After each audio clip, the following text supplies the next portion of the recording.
Good evening to all the participants.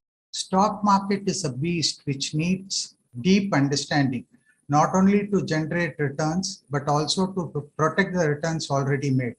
Long short is relatively a new category to India, which has completed only 9 years, with a proven history of protecting your returns during the periods of drawdown. Investors have understood how important it is to protect equity returns, as long short category has over 30,000 crores of AUM as of now. Investors are bullish on the market because of various path-breaking reforms by the government, great demographic advantages India has got, faster digital adoption. While we need to be cognizant of the fact of high valuation, inflation trending higher, raising interest rates at historic level needs to be understood, which are not very friendly to the equity returns. Hence, a perfect balance in a portfolio is to generate returns in a bullish period while protecting the return during periods of drawdown. Today, we have two distinguished ladies to present why long shorts are for all seasons. From DSP Investment Managers, which has got more than lakh and 10,000 crores of AUM. To draw a parallel in cricket, which is a religion in India, while we need Rohit Sharma's and KL Rahul to bat for us in good times, while we need Chiteshwar Pujara to bat for us in a tough time or times of drawdown in the market. While being a long shot, it is like having Rohit in one side to generate great returns or to score very high runs, while Pujara is batting for us on the other end to protect the turf during market correction. And this is what the long shot fund does in a nutshell. To present the strategy, we are joined by Mrs. Usha Nair, Senior VP and Head Distribution, along with Mrs. Sunanta, VP Strategic Alliance, with a combined experience of 35 years in equity market and financial services, worked for large AMCs like Axis, IDFC, Birla Sun Life, and ICICI Prudential. Both these distinguished ladies will present the strategy first, then we will take the question and answer after the presentation by these honorable ladies. The stage is yours, Mrs. Usha Nair. Take it here from your mat. Thank you, Shivram sir. Thank you very much. You could not have set the context better by drawing a parallel to cricket, which, like you said, is religion in India, and the need of having a Rahul Dravid and a Tendulkar or a Virat Kohli or a Pujara in the team is understood by every cricket-loving Indian. So on that note, let us move on to understand what are long-short funds. We have three parts to this presentation. We will tell you why long-short funds are an important ingredient in your portfolio. What is the Indian market's nature, the character of Indian markets that makes a long-short strategy relevant for your portfolio? And the last, but the most important, what strategy does DSP SATCore, which is our long-short fund? The fund is known as DSP SATCore, Satellite and Core Fund, which my colleague Sunanda will talk about. Next slide, Sunanda, please. You already know. The world ain't all sunshine and rainbows. It's a very mean and nasty place, and I don't care how tough you are, it will beat you to your knees and keep you there permanently if you let it. You, me, or nobody is gonna hit as hard as life. But it ain't about how hard you hit. It's about how hard you can get hit and keep moving forward. How much you can take and keep moving forward. That's how winning is done. Now, if you know what you're worth, now go out and get what you're worth. But you gotta be willing to take the hits and not pointing fingers saying you ain't where you wanna be because of him or her or anybody. Cowards do that, and that ain't you. You're better than that. That was a scene, a clip from the movie Rocky Balboa, which is a famous series of Sylvester Stallone movies. Some of us may have seen it. Even if you have missed the movie, the clip that you just saw is used by many motivational speakers. In a lot of corporate life, we get to see this. When we go through tough times, we tell in many sessions to college students, when you don't clear your exams, etc. So it's basically something a dad is telling a son who is not happy about many things in life. So this is something this father, who's a famous boxer, who came up the hard way, explains to his son, who is somewhat not too happy with life, blames many other things around him for reasons of his not so successful life, etc. And the father is giving a advice to him saying that life is very hard and it hits you very hard, but it's about how you can overcome that. Now, this is very nice to hear as a movie, as a dialogue, very inspirational dialogue, etc. There are two parts. Why have we put this movie clip? What is the connection of Rocky or Sylvester Stallone got to do with a long shot strategy, right? Markets on the same note can hit you very hard. And we often hear investors saying that, oh, it was because of this information I read, or this advisor told me this fund manager came and made this statement, or we expected government to do this. So somewhere like the father is telling the son, there are times that we often see investors tend to blame someone, some external source, for because of which I could not take the right decision and it impacted my portfolio. But more important, Sunanda, to the next slide, please. More important is, while these statements are extremely motivational, you know life hits you hard and you need to come out of it. You say things like failures are stepping stone to success, and plenty of them.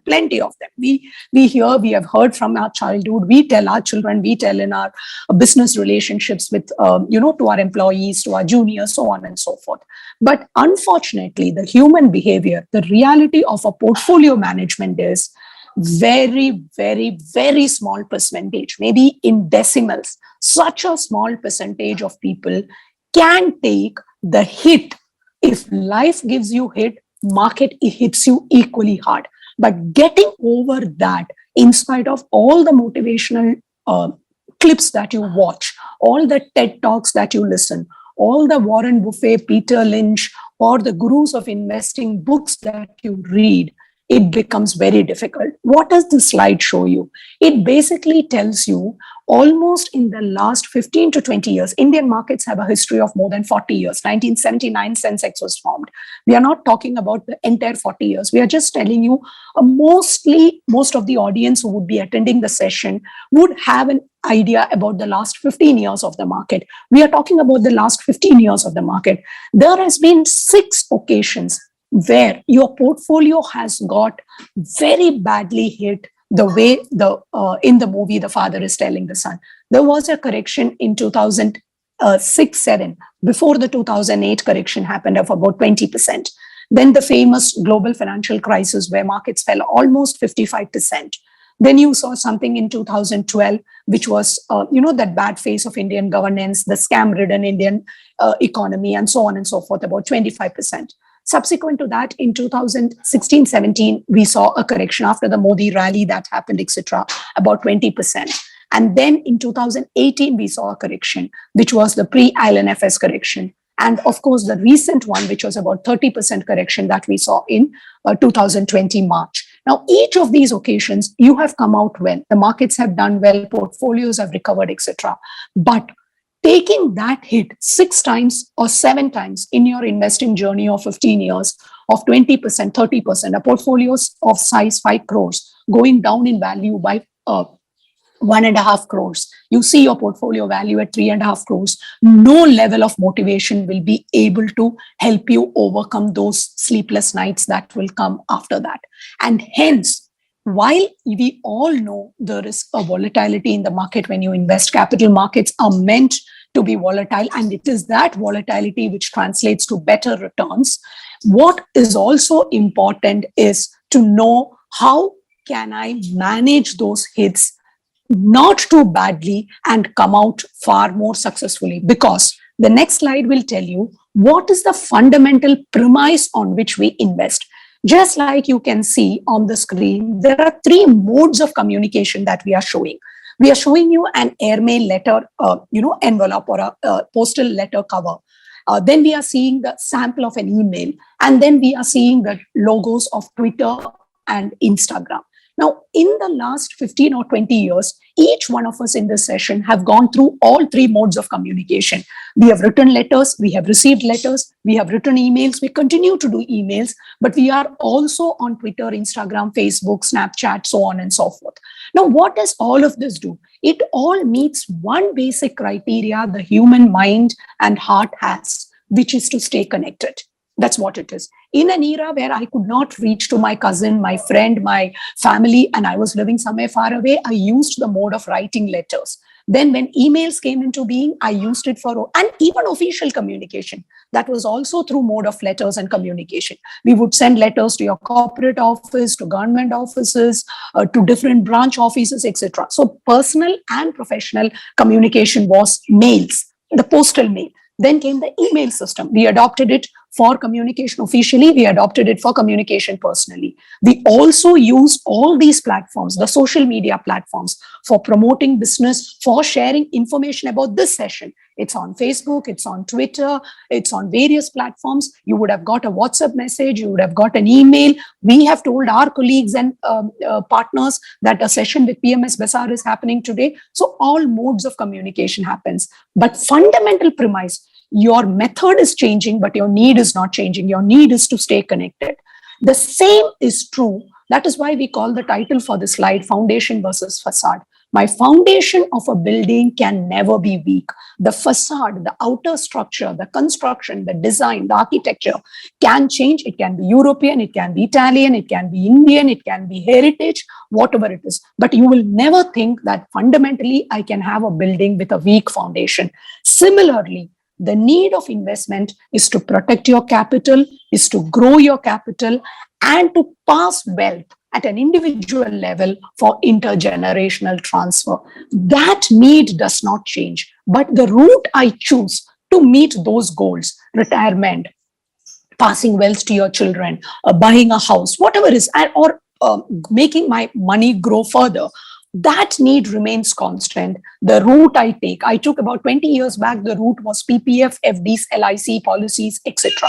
Then I moved into mutual funds. The private insurance sector came. I understood the need for life protection, just not tax saving through an LIC policy, which was the concept of 70s or 80s. And then after I have experienced both of this, build a reasonable corpus. And once the corpus is reasonable, once I have done my allocation to mutual funds, I've experienced that mutual funds or capital markets through the simplest route, which is mutual funds, comes the play of alternatives. You need alternative strategies now that you have gone through these two phases of investing. So that is my Instagram, my Twitter, my Facebook. After having if you don't know how to communicate, then these modes are meaningless to you. But I understand the power of communication. I understand the need to stay connected. I'm digitally savvy. So all of this helps me to be on Instagram or Twitter or Facebook. Similarly, after knowing the basic, it is like that hierarchy of Maslow that you say, the basic needs, the basic investment methodologies, the basic insurance requirements are taken care of. And now into the next stage, I move to have alternatives in my portfolio, which at different stages will bring different flavor to the portfolio. Next one, please, Sunanda. What is the landscape? So that was basically to give you the context of why long short is important. Where does it fit into your investing life? That was what the first few slides were all about. Let's move on to understand what is the landscape of investing in alternate investing schemes in India, and why is Indian market a right opportunity as an investor in India, domiciled in India. Why should you consider this strategy? There are three different categories of AIFs. There is a CAT 1, which is mostly the Ps, the infrastructure, etc. Small category, which is also something that the government promotes for social viability or social benefits, which is also economically viable.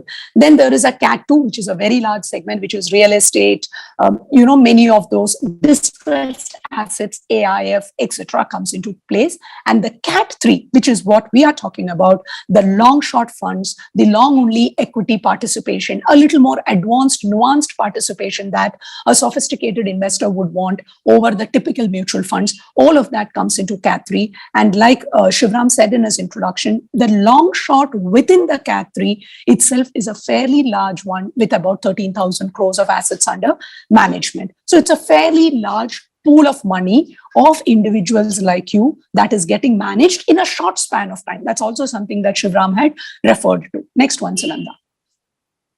And there is one additional difference, which my colleague will speak when she talks about the strategy. On each one of them, there is a bit of taxation nuances as well. But on the long short strategy, the taxation is something that we will spend a lot of time. Now, I want you to, just think in your mind when you're going to see the few logos of companies, the cities that you associate with these logos. The first one, which city would you associate when you see these logos? Now, I'm talking about Indian cities, not the origin of these manufacturers or these cars. None of them are Indian cars, but which city in India would we associate these with? Okay, you can keep the answer in your mind. Yes, absolutely. Thanks, Mr. Gowda, you had answered it. And the next one. Brilliant. Somebody had already said Bangalore for Infosys, Mphasis, and Wipro. And the third one, I'm just waiting for 10 seconds to see the answer. That's brilliant. It's again, it's anywhere. That's right, Mr. Naresh, but it's also housed in NCR. So we'll go. So these are 3 different cities of India. Thank you very much for such enthusiastic participation. So we have Chennai, which is known as the Detroit of India. You have the Silicon Valley of India, which is Bangalore, and all the new age businesses, the new ideas, the startups, the completely, differentiated, the Swiggies and the Zomatos and the urban claps of the world, the Make My Trips of the world. This is something that is originating from Delhi, Gurgaon, NCR area, right? Now, this is fine. This is information we all know. But each of these cities have a very different characteristic, and they are 3 different metros. I mean, in many ways, they are large cities of India. The weather that these cities give you are extremely different. Delhi, extreme weather, very extreme winter, at the same time, extreme summer. Chennai, the minute you say Chennai, what comes to your mind is sweaty. You sweat. Shivram is really enjoying, but what to do? That's a reality, right? And then there is this nice, the first comment people will make when you say Bangalore is, wow, it's a nice, pleasant weather, right? And like my colleague who made this presentation says that pleasant weather is something you never feel. Whereas the Chennai weather, always a topic of discussion. The Delhi weather, always a topic of discussion. Bangalore weather is just enjoyed. Your portfolio should be something like that. You just need to enjoy your portfolio. It should give you a pleasant, it should give you upside, it should give you returns, but it should give you downside protection. And it should be like the Bangalore weather. It should be as smooth and pleasant as possible. Neither should be known to you. That is what is extremely important. You don't have to sweat it out. You don't have to feel the pain. You don't have to feel the heat. You don't feel the extreme need of having woolen clothes. At the same time, you don't need tons of water. You keep, using your kerchief or your towel to keep wiping your face, washing, etc. And 10 times in 1 hour, you will say how hot it is or how cold it is. Instead, it should be a very pleasant weather. Next one, please, Sunanda. And how does the weather become pleasant? How does your portfolio replicate the weather of Bangalore or Pune in your portfolio? So, of course, these days weathers have changed, but we can, the Puneites and the Bangaloreans know that how pleasant the weather used to be a few years back. So let's remember those good old days of not too much of climatic changes and associate with the portfolio. When you look at a traditional portfolio, you have a equity allocation of 70%, a fixed income allocation of 30%. Overall, and this is on the index, what we have done. CRISIL bond index is considered for fixed income replacement. Nifty 50 is considered as index replacement for the equity, as the equity replacement. And when you allocate, you have made over a very long period of time. Okay, this is from 2014 to 2021.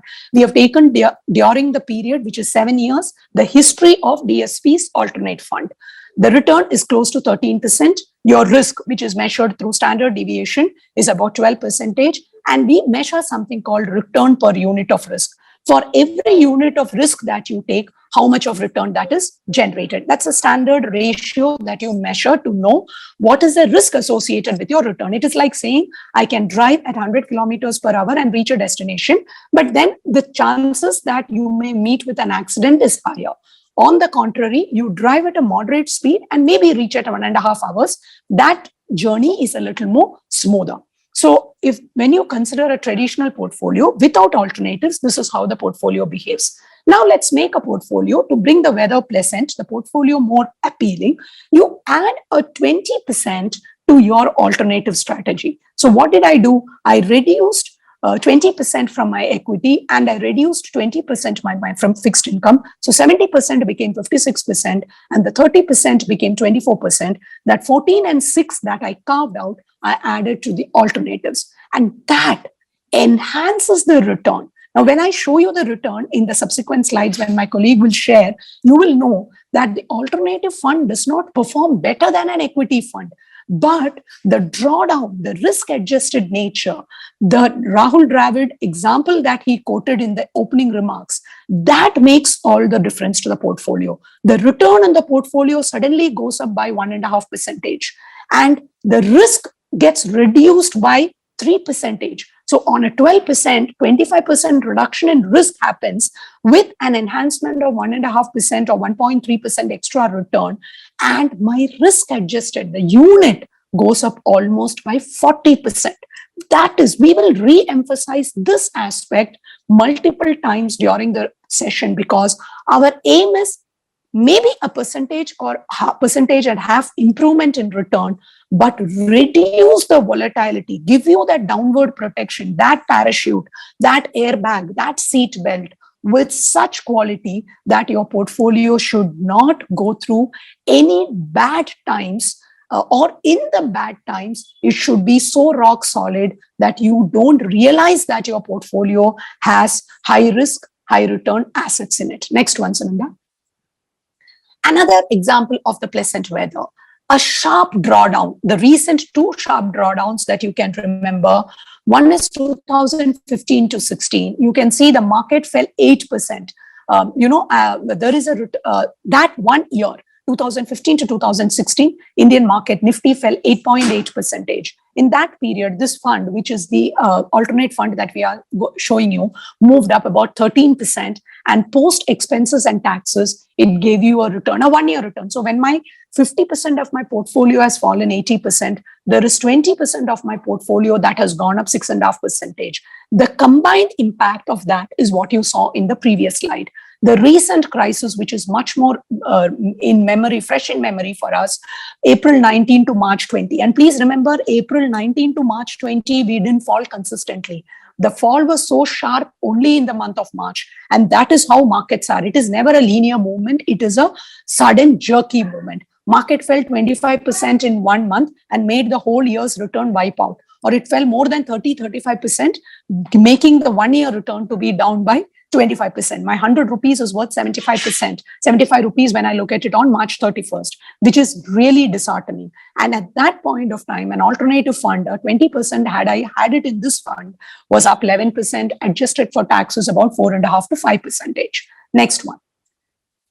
And the last one. So we are basically in this part of the session, I am emphasizing the need to have this aspect in your portfolio more from a downside protection methodology. That is the purpose of having the design the way we have done it in the portfolio. And that's extremely important. During the session on the fund also, we will bring out that aspect.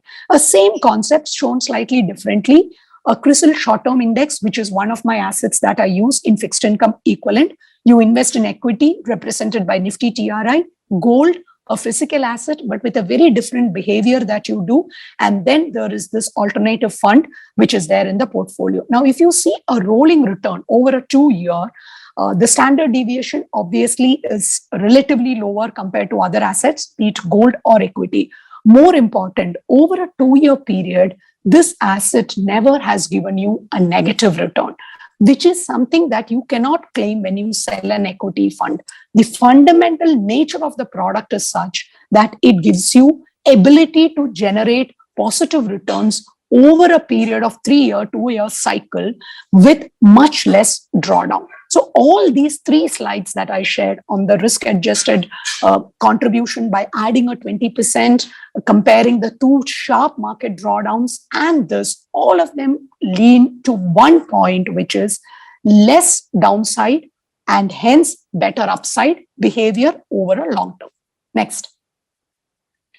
Why, coming to the third aspect of my part of the presentation, which is why is a long short strategy ideal for Indian markets? Please understand, Indian markets are inherently volatile. We are almost 1.5 times volatility of the European and the US markets. In exact numbers, 152, that is 1.5 times the volatility of US and 1.49 times. So net, you're 1.5 times the volatility of US and the European markets, and about 1.2 times the volatility of the Asian markets. So Indian markets in general are highly volatile, which is also the reason that we generate better returns. Higher volatility is higher risk, and therefore you have higher returns. So please keep that in mind. Those two markets, European and US markets, are more developed, more efficient, all those theories of portfolio management that we study. The minute the market is volatile, a long short strategy has a role to play. That's the most important part of it. Next one, Sunanda. Yeah. Now, why do we say markets are volatile? I gave you one graph which said 152 times, 1.52 times, 1.2 times, etc. But what does it mean? Just look at this. It's a data, fairly strong data. It's over 10 years, 2011 to 2020, full calendar year. These are the different sectors that are part of the index. Then we have the S&P BSE 200, which is a 200 stock index, a fairly broad-based index. Okay. In the year 2011, so I'll not go through every year. I'll just take two random examples. First, I'll take 2011, which was a bad year for the market. The index fell 27%. Now, in a year, index fell 27%, which is a very sharp drawdown, right? I lose on my 100 rupees, I lose 27 rupees. That's not an easy, it's not a small fall in the market. It's not like 1% or 2% negative return. Consumer staples gave 15.8% return if you look at that. 16% return on a sector in a year when the market fell 27%. And then there was real estate sector, which fell 44% in the same year when the broader market fell 27%. So this is the dispersion, or this is the disparity. The example of Delhi's weather. If you look at the range of weather in Delhi through a year, in summer you may be 44, 45, whatever, and in winter you could be 0 or -1. So the range is more than 40 degrees or 45 degrees. Whereas in Bangalore, it's unlikely that you will see such a sharp range. Your winters could be 12, 13, whatever, and your summers could be 30, 32. So your range between the hottest and the coldest is only about 20 or 22 degrees Celsius. Take another year like 2020, which is more recent, and last year. Market overall gave a return of about 16%. Market fell in March, but then we saw somewhere in September, October recovery happening. So overall, the year you had a return of about 16%. But look at the irony. There was a sector, utilities, metals, commodities. That sector gave 144% return. If I had 1 lakh rupees invested, my value is 2.4 lakhs in that index. Or if I had put in just a utility index or a few stocks, that's the way it did. Now, it's always your wiser in hindsight. I'm just giving the numbers. And then there was one sector, which is financials, which is 40% of India's index weightage. The banks, the private sector banks, the public sector banks, the insurance, etc.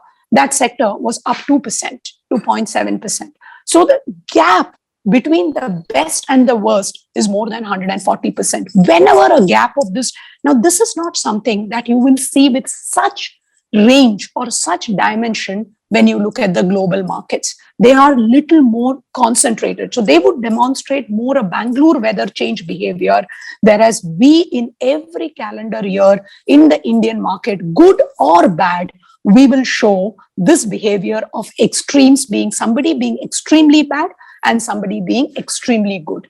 Next one, just an addition to this slide before I hand over to Sunanda to take over on the product per se. Within the sector, so we saw consumer staples did well. Now, within that consumer staples, there is one company which is giving you 85% return, which is Tata Consumer. And then there is ITC, which is giving you -8% return. There is healthcare, which probably didn't do too well, but there is a Divi's Laboratories, which does 110%. And there is a Lupin, which gives you only 29%. Or a real estate, a DLF, utilities, an Adani is up 500%, and an NTPC, which is down 13%. So not only do sectors show dispersion in behavior, within the sectors, the stocks also show huge divergence. So in an easier way to give an analogy again, is like a school and the output from a same school. You know, within the school category, there are better schools, there are high standard schools, moderate schools, and you always aim to send your children to one of the better ones. But within a good school, you send the child to the best school. Within that, There are students who come out with 90% plus, and there are students who fail as well. So the school is good. So the first tick mark is the sector has done well or the sector hasn't done well. But within that also, there is huge diversion between the companies that are part of those sectors. So each of this, and when Sunanda explains the construct of the product, you will know why this becomes extremely important. This divergence of Indian markets, this dispersion in Indian markets makes it extremely important for the long short. That is the raw material for the long short strategy. And that raw material exists in plenty as far as Indian markets are concerned, and hence that strategy. Next one, Sunanda. I'm handing it over to Sunanda to take over the scheme, the particular product, and explain what we use as a strategy. Thank you. Thank you, Usha. Now that Usha has established as to why a long short fund should be a part of an Indian investor's portfolio, I would like to take you through the offering that DSP has in the long short category. We launched the first fund in May 2014, and then we launched our second offering in 2017. Now, just to take you through the investment strategy of the fund. Now, the investment strategy is divided into three parts. The first part is the long position. The fund expresses its positive view on a stock by taking a long position in that particular stock. It does that because the valuations as well as the fundamentals of the stock are very favorable, and hence the outcome is expected to be positive, which means that the price of the stock is expected to go up. It expresses an opposing view on a stock where the outlook is weak by short selling that particular stock. So wherever it sees that it has a poor structure, say a weak industry structure, it's a laggard in the industry, it has management issues or corporate governance issues, it actually goes one step further than your regular mutual funds by short selling that particular stock to make money.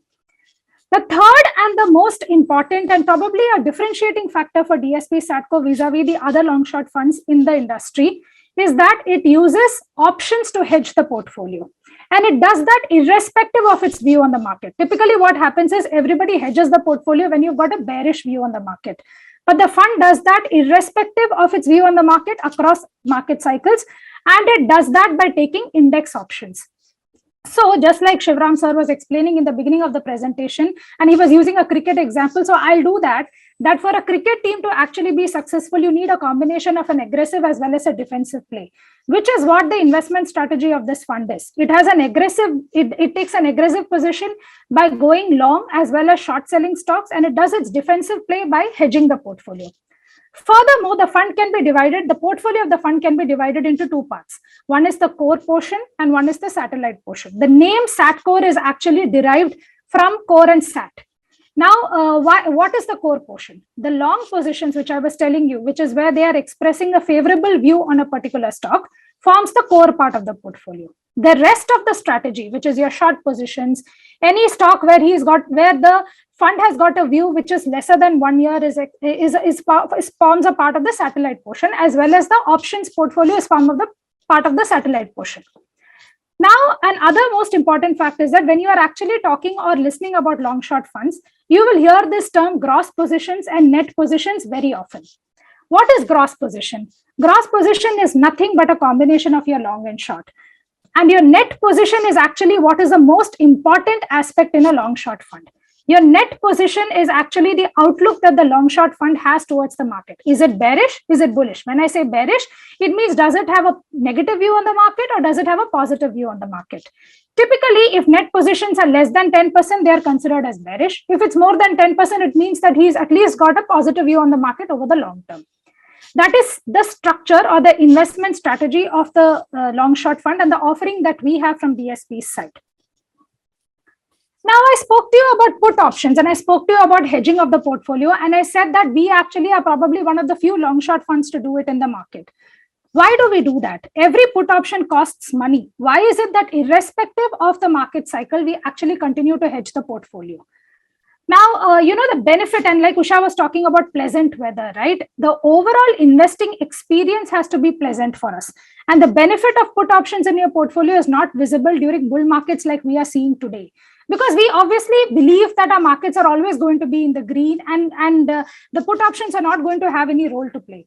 But the role of put options comes into play when the market corrects, or when we see sharp corrections like the one that we saw in Feb-March 2020. And Feb-March 2020 is probably become an example for plenty. But here again, I want to highlight to you that in the period of Feb and March 2020, when due to the COVID crisis and due to all the negative news that was there in the market, when the market saw a sharp correction, how is it that DSP Satcor performed, and how is it that the put options actually helped the fund? Now, the underlying asset class of this fund is always equities. Hence, the correlation of this fund to equity markets will always be on the higher side. Now, if you see this data that is there on the right-hand side of the slide, you will see that the correlation is written as 84%. Now, what is that? Before the market started correcting, the correlation of the fund to equities was 84%, which means that it was highly correlated. Once the market started correcting, the correlation of the fund dropped to almost 4%. Which means that the fund was negatively correlated to equity markets, which is exactly the role that put options are supposed to play, and which is exactly why this fund delivered a 1.1% positive return during this period. Now, here the data is as on 8th of March, because I wanted to show you actually just a 2-month period. But this, as you know, this correction period extended, and the markets actually dropped by almost 37.5%. Despite that, the fund actually delivered a negative return of only 2.3%, which is barely anything compared to the correction that the market witnessed.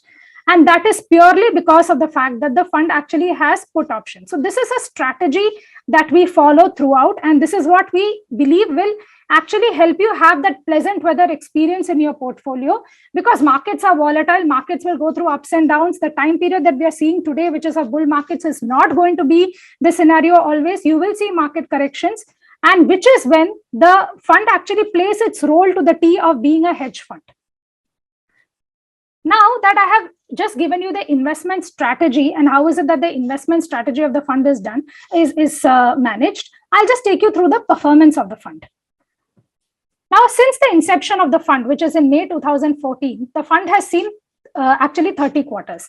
Now, through this, I want to highlight 2 points. First is the fact that, like I said, the fund has seen 30 quarters. And out of those 30 quarters, the fund has delivered negative returns only in 2 quarters.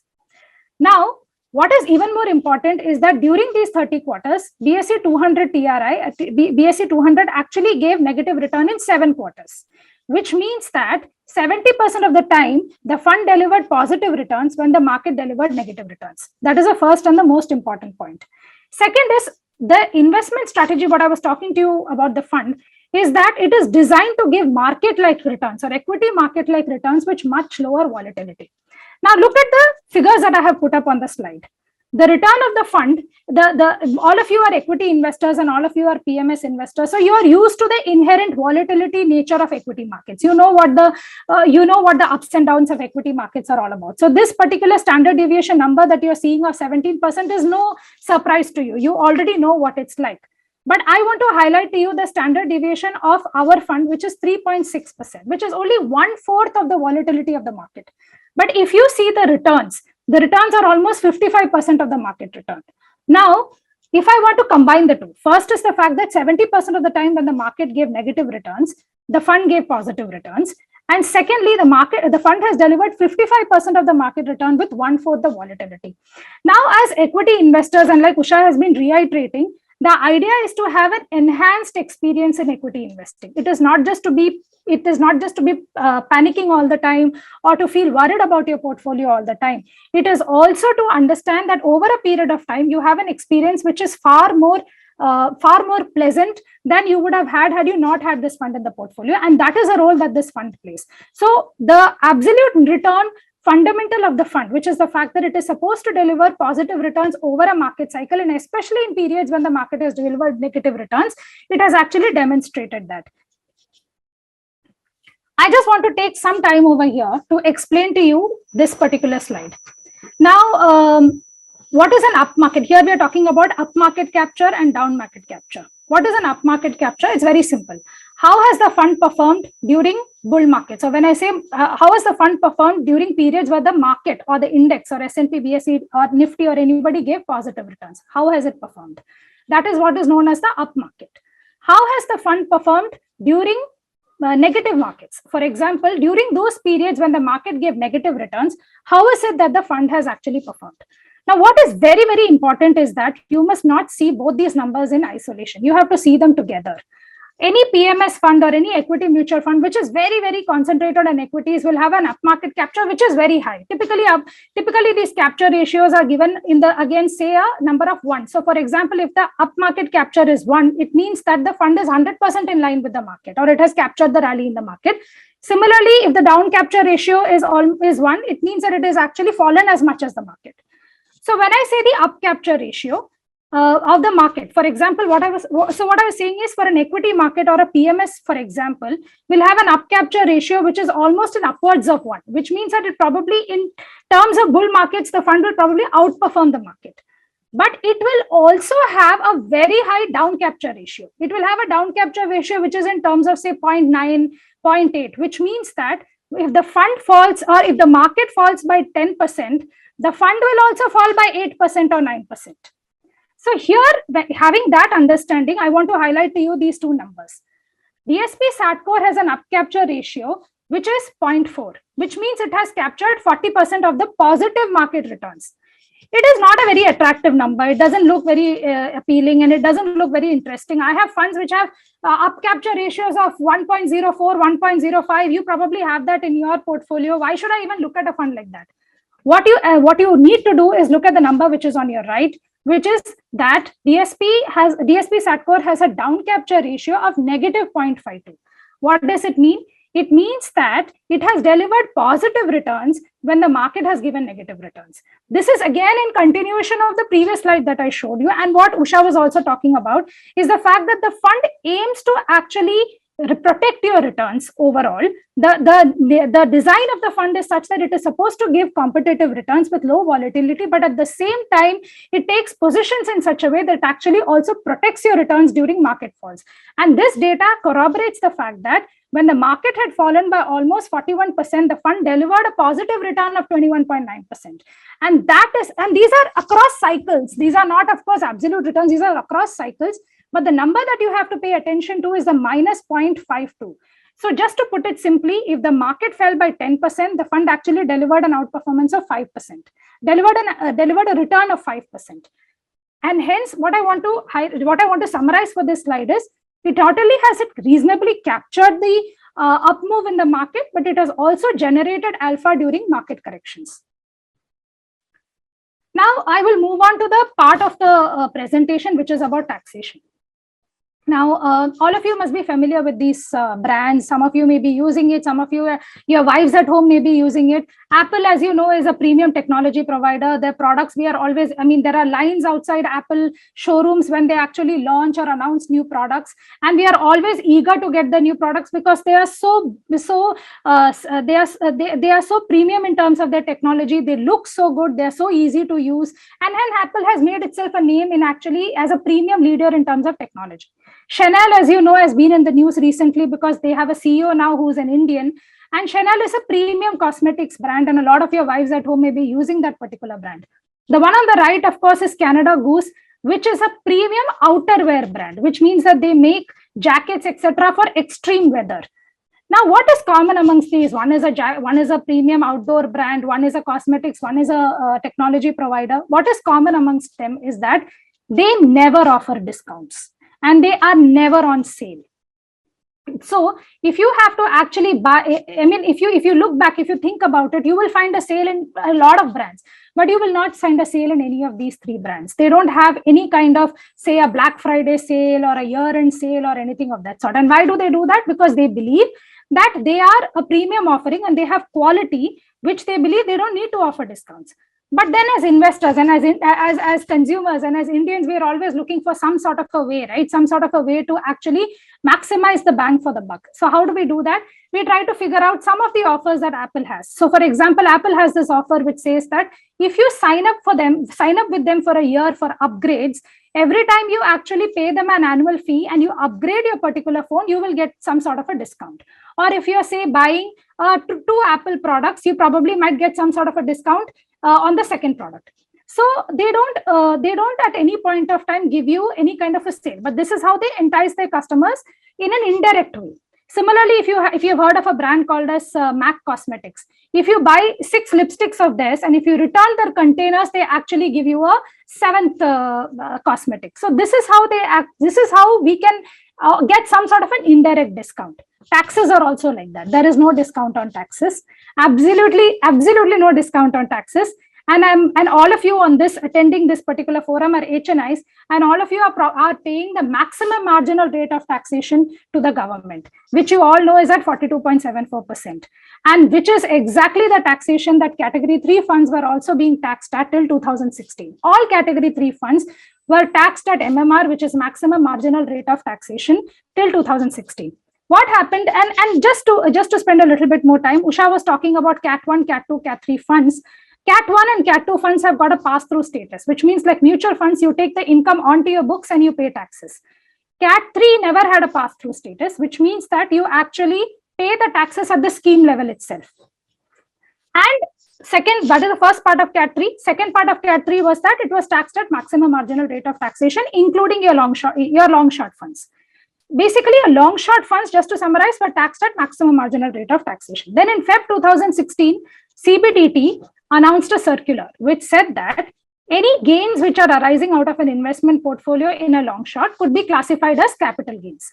Capital gains is basically what you pay in your equity holdings, like you pay in your mutual funds or you pay in your stock positions, etc., are your capital gain taxation. So whenever you make a capital gain, you pay 11.96% taxes long term if it's long term. So that is what is the capital gain taxation, and that is how the concept of blended taxation was born.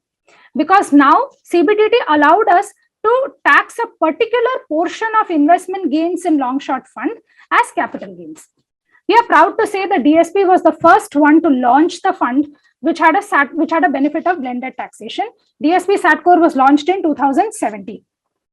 Now, the current MMR in India is 42.74. The FY21 tax rate for DSP was 21%. We have a very, very large team of fund accountants who are always figuring out how is it that you can actually end up paying lower taxes for the investor. The scheme can actually end up paying lower taxes so that the net return to the investor is on the higher side. And that is an expertise that we have actually derived over a period of time, because ever since the launch of March 2017, we have seen almost 5 tax cycles, and hence the average tax rate for DSP SATCOR is about 25%, which, while in comparison to say an equity mutual fund or even your PMS for that matter, may not be that attractive, but when you compare it to the larger long short funds which are there in the market and the benefit of long short that comes when it comes into your portfolio, when you compare that, this is an additional advantage that DSP SATCOR offers you. So just to summarize, this is a slide which is basically about why is it that you should be investing into DSP SATCOR. As I already told you, the volatility of the fund is only 1/4 of the market, but it has captured almost 55% of the market returns. A very important part is that the fund acts as an asset diversifier because it has got low correlation to debt. And during market corrections, as I already explained to you in the previous slide, it has got negative correlation to equities also. So it's a very, very apt asset diversifier. And Usha already showed you data as to how is it that if you include alternatives in your portfolio or a long short alternative in your portfolio, how it enhances the overall risk adjusted return of the portfolio. The up capture ratio of the fund is 40%, which again, as I said, may not be very attractive. But when you see it in tandem with the down capture ratio of the fund, which is what the inherent nature of a hedge fund or an absolute return fund is that when the market was down by 41%, the fund still delivered a return of 21.9%. Now, just to spend a minute on the environment today. Today, both equities and bonds are actually expensive today. The valuations are at an all-time high. Of course, today we saw some market corrections, but it is still at a peak that we have never seen before, and we don't know which way the markets are heading. So most of us as investors are actually waiting on the sidelines. We don't know what to do, and we are afraid to take that jump. And even bonds are expensive today. Interest rates are at an all-time low. Ever since the last year of May 2020, interest rates, repo has been at 4%, and we've never seen an era like this. So what should an investor do? He's hardly making anything in fixed income, and he's afraid to jump into equities. Hence, at DSP, we urge you to invest a portion of your equities and your fixed income money into long short funds, because it will serve as a return enhancer, overall return enhancer to your portfolio, and it will also give you a pleasant weather or a pleasant experience in your portfolio, which is what the fund aims to do as a hedge fund. Now we have spoken all good things about this fund. It's always nice to say all rosy things and to say as to what, or this is why you should buy the fund, etc. But there are also I also want to set the right expectations with you. So, and it's hence I want to spend some time on this particular slide. So the endeavor of the fund, as I mentioned to you, is to give taxes which are much below the marginal rate of taxation. I already explained to you that we have a dedicated team which works on this day in and day out in order to ensure that the tax rate that the fund actually incurs is far lower than the maximum marginal rate of taxation. But I must highlight to you that there is no guarantee, because there could be times like in the recent times that we have seen where the return in the portfolio of the scheme has come largely due to the satellite portion of the fund, which is because as I told you, when market corrects, you actually end up making money overall in the fund because the put options get activated. But also it means that the overall returns of the fund have come from the satellite portion, which means that there could be a higher tax incidence for that particular period. So that is one. Second is, we must not look at it as a short-term fund. It's very important, and that we look at it only as a greater than 3 years kind of a holding period, because you have to remember that the underlying asset class in this fund is ultimately equities, and equities are a long-term asset class. Hence, it's extremely important that you have a holding period which is at least in your mind, which is at least greater than 3 years. Another thing is, as I was mentioning to you, that during market corrections, or the fund has a down capture ratio of minus 0.52, which means that it has delivered positive returns during market corrections, etc. These are all, of course, the amazing features of the fund, but it does not mean that it will always give positive returns. There is a time, for example, in calendar year 2017, when the index delivered 30% returns, the fund delivered only 50% of that return, actually delivered only 17% return. And that is because this fund's investment strategy is based on fundamentals. And during the FY17 rally, it was largely driven by liquidity. So we did not increase our positions, or we did not increase our net positions. We maintained a very cautious stance, because of which we largely underperformed the market. And also, the fact that we were also holding hedge positions, which contributed to underperformance. So while the factor that you have hedge positions and the fact that you actually have a robust investment strategy may play out very, very well during most of the market cycles, and especially during market corrections, there could be different market cycles where it may not actually play out, especially during an unprecedented bull rally. The fund is very highly likely to underperform. So with this, I would like to just end the presentation and just give a message to all of you that please go through as to if you have any questions, please ask us.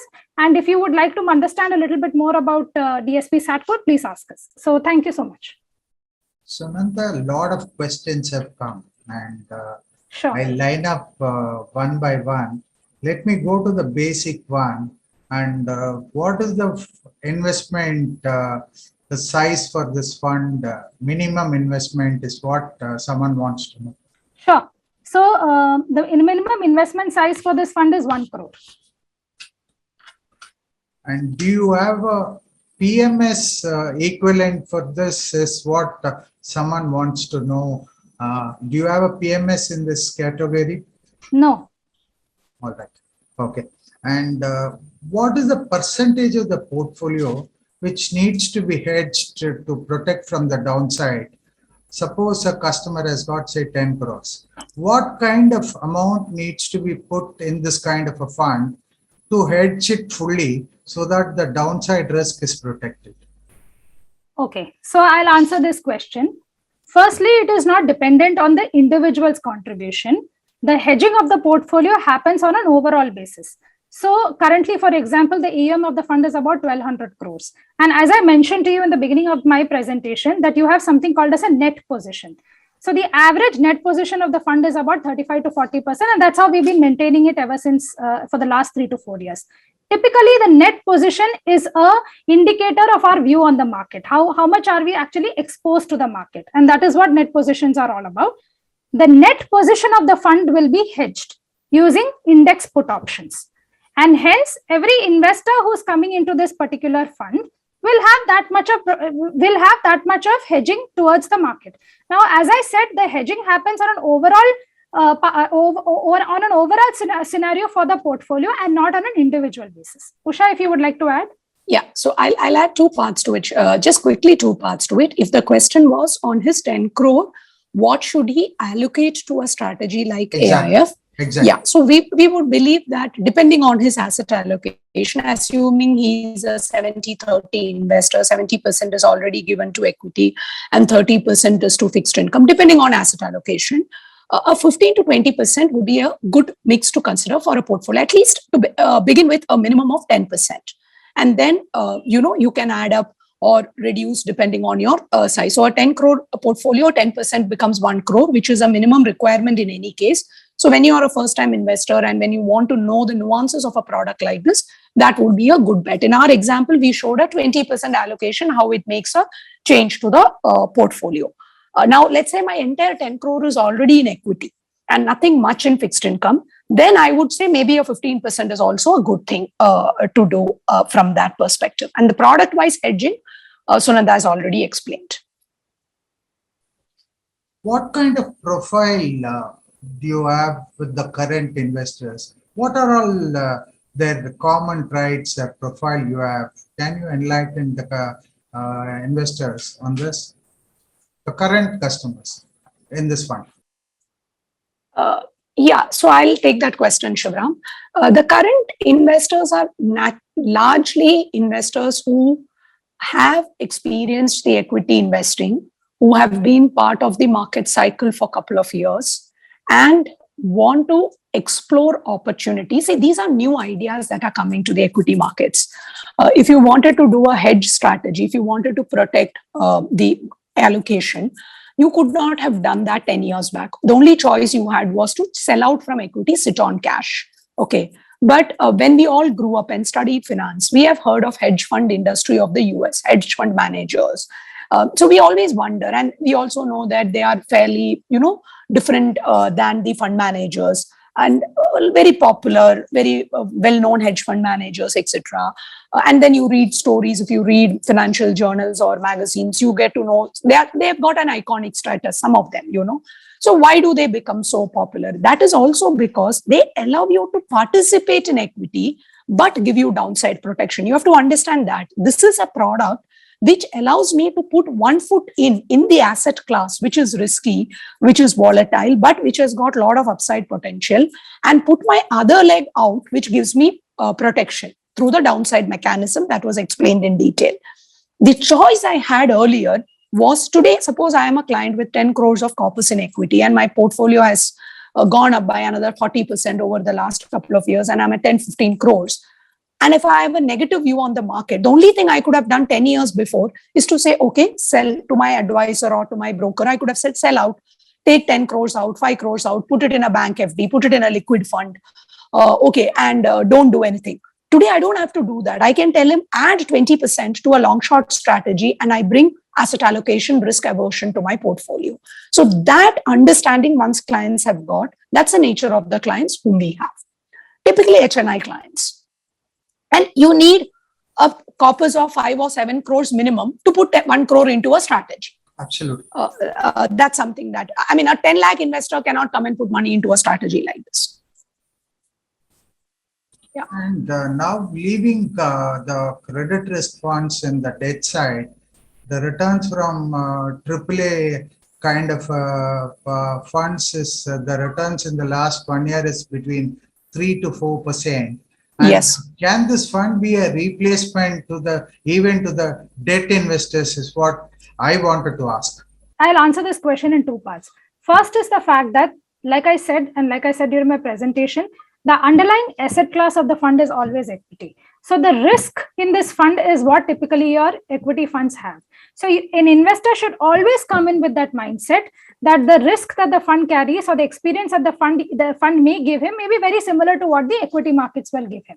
Having said that, the fund is designed in such a way that it provides competitive returns with much lesser market volatility, with much lower volatility than the market, which we already showed you with data that it has got only 1/4 of the market volatility. During drawdowns, it has displayed fixed income like behavior. It has definitely done that, and it has a standard deviation which is far lower than equity markets. So to answer your question, if you're saying that should I look at it as a replacement to fixed income, in the current scenario where interest rates are so low, you can look at apportioning a certain part of your fixed income money into long short funds, but with the mindset that it's not going to be as stable as fixed income always.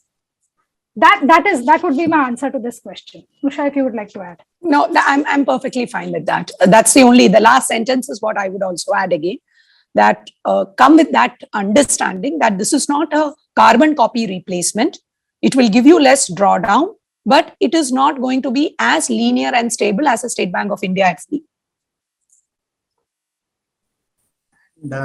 And how many people are there in your research team, and how do you do things, and who are in the back end is what the investors want to know.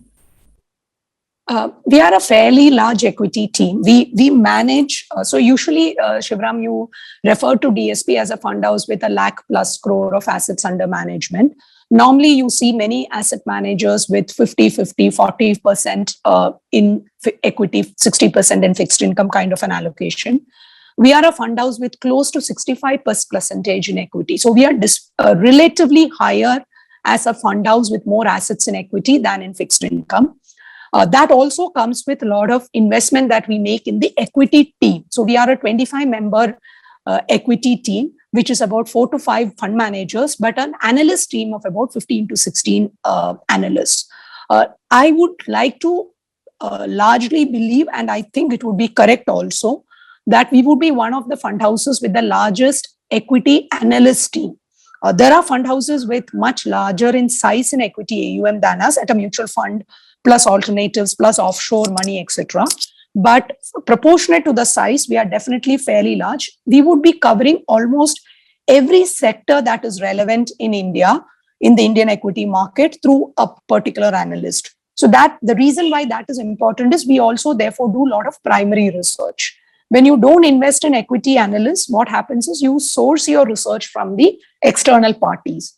But because we have a large team, and that's an investment, on the equity side. On our fund accounting side, which is an equally important aspect when you run a strategy like this, because the taxation brilliance has to then come in, we are a 24-member fund accounting team.